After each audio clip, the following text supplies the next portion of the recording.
Hello বন্ধুরা, আপনি train স্টেশনের পাশে দাঁড়িয়ে আছেন। হঠাৎ এক বিকট শব্দ কানে আসে, ট্রেনের হর্ন। আপনার শরীর কেঁপে ওঠে, কিন্তু আপনি জানেন এই শব্দ মানে ট্রেন আসছে। তবে আপনি কি জানেন, এই হর্ন শুধু একটা শব্দ না, এটা একটা ভাষা। হ্যাঁ, এক একটা হর্নের এক একটা অর্থ আছে। আজকের ভিডিওতে আমরা জানবো ট্রেনের হর্ন কেন বাজে, কখন বাজে, আর এর পিছনে চমকপ্রদ ইতিহাস। ট্রেনের ইতিহাস শুরু হয় 1804 সালে ইংল্যান্ডে।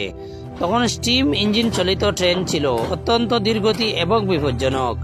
দূর থেকে আসা ট্রেনের কথা মানুষে বুঝতে পারতো না, তাই দরকার পড়লো এমন কিছু যা সবাইকে সতর্ক করবে। তখনই আবিষ্কার হয় ট্রেন হর্ন। প্রথম দিকে হর্ন ছিল হুইসেল টাইপ, অনেকটা চাপা আওয়াজ।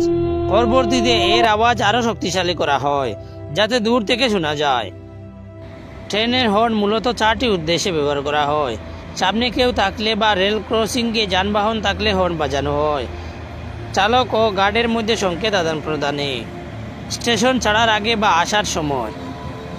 বিপদ বুঝতে পারলে চালক হর্ন বাজিয়ে সতর্ক করেন। ভারতীয় রেলওয়ে এবং অন্য দেশের রেলের হর্নের জন্য কিছু নির্দিষ্ট কোড আছে। একবারে সংক্ষিপ্ত হর্ন, আমি প্রস্তুত, সব ঠিক আছে। দ্বিতীয়বার হর্ন, গার্ডকে সংকেত, ট্রেন ছাড়ার জন্য প্রস্তুত। তৃতীয়বার হর্ন, ইমার্জেন্সি বা ত্রুটি রয়েছে।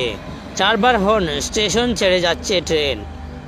একটানা লম্বা হর্ন, সামনে বিপদ বা রেল ক্রসিং। 2বার দীর্ঘ হর্ন, কোনো মানুষ বা গাড়ির লাইনে আছে। 1বার দীর্ঘ এবং 1বার ছোট হর্ন, ট্রেন ইঞ্জিন পরিবর্তন হচ্ছে।